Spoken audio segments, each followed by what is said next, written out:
Caffeine is a performance-enhancing drug, but only when compared to the non-caffeinated state, and 90% of the adult population of the world is caffeinated.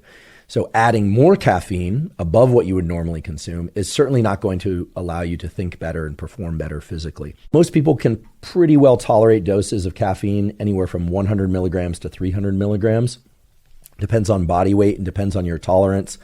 Tolerance, of course, based on how familiar you are with the effects of caffeine and how regularly you consume it. I personally tolerate caffeine pretty well, so I'll drink yerba mate and have for many, many years, or I'll drink black coffee or espresso Americano, things of that sort. Most people are drinking coffee to get their caffeine. As I mentioned earlier, I am a big proponent of delaying your first caffeine intake until at least 90 minutes after waking in order to avoid the afternoon crash. Now, for people that want to get more of a true cognitive enhancing and performance enhancing effect from caffeine, again, you're going to have to abstain from caffeine for about 4 days.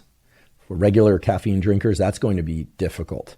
Right? In fact, the last time I took 4 days off or even a week off from caffeine consumption was when I was sick. It's not a good experiment. I can't tease apart those variables.